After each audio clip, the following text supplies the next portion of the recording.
Plus, hundreds of flight cancellations across the country, and LAX is not immune. Travel industry expert Jeanette Seha joins us to help you navigate the turbulence. You're watching Fox 11 News. Just as the summer travel season begins, the nation is facing a wave of flight cancellations. Nationwide, more than 340 flights were canceled. Worldwide, it's more than 2,000. And LAX, of course, it is not immune.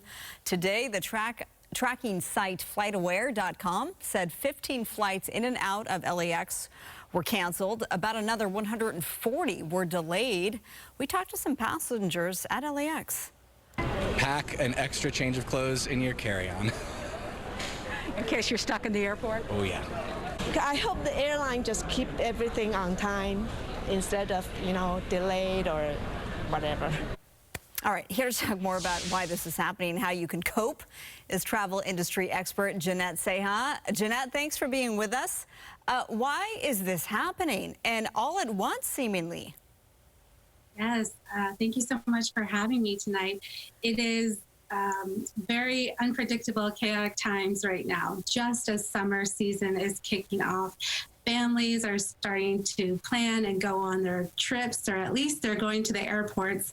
And it's something that is happening, I think, is like you mentioned before, all over the nation and around the world. I recently came back from France, and on the flight, it was packed. So I feel like people are ready to travel. The numbers, according to TSA, as of yesterday, were high. It was about 2,384,449 passengers checked into airports in the U.S., according to TSA. So the numbers are high, but it's just what happens when you get to the airport and when you check in. It's really unpredictable when you get there. Yeah, so I mean, we're talking also, you got to factor in weather. Weather is a factor too in some of those cancellations. You mentioned how people are just itching to fly. The demand is also contributing. The pilot shortage as well, that is absolutely a problem. Delta especially hit hard. We heard from the union saying that pilots, they're going to be flying overtime hours, more overtime hours just this year combined than in years past. And they sent us a statement as to why this is happening. They say a variety of factors continue to impact our operation, including challenges with air traffic control, weather, and unscheduled absences in some work groups. Jeanette, this isn't just about pilots, though. There's flight attendants who are they're facing shortages. They're out. Gate agents as well. Yes, definitely a shortage across the board. And also, I believe as maybe they weren't expecting this much travel happening, this much demand, this much people who wanted to get out. But also in this time, some of the restrictions for COVID have eased abroad. For example, just last Sunday, if you were going to come back to the United States, you didn't have to get a COVID test. So some of those restrictions have been coming down. But yet, who could have predicted what would be happening at this very moment?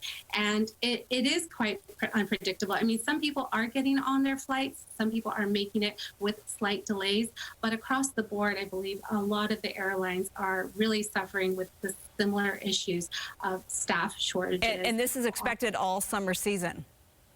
Yes. Okay.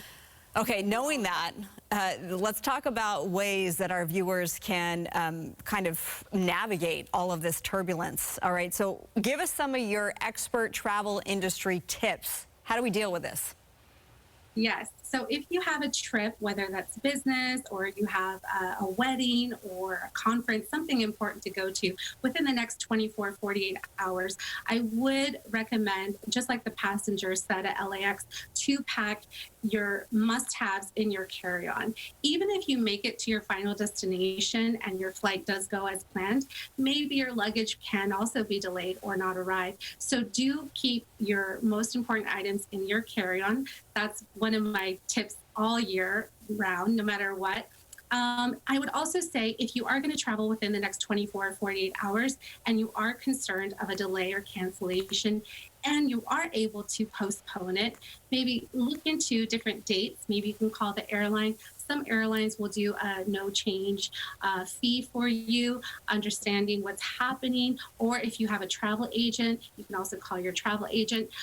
If you are going to go within the next 24 hours, there is an app, FlightAware, also on the website, where you can check and stay up to date with what is happening with your flight. It's just something you're going to have to take day by day, but definitely stay up to date, especially if you're going to travel within the next 24 to 48 hours. I also like your other tip about the fact that if the wedding's on Wednesday and you would typically arrive, say, on Tuesday, if you can swing it to do it a day earlier, right? So to arrive a day or two before the event, just in case that your flight does get canceled. That's a great tip there as well. Okay, Jeanette, thank you so much. You can get more of her travel tips on her own website. It is Jet Set with Jeanette. That's 2 N's and 2 T's.com. JetSetWithJeanette.com for more travel industry tips to help you navigate all the turbulence that's out there. All right. Thank you so much, Jeanette. Appreciate you. Thank you. Appreciate you too.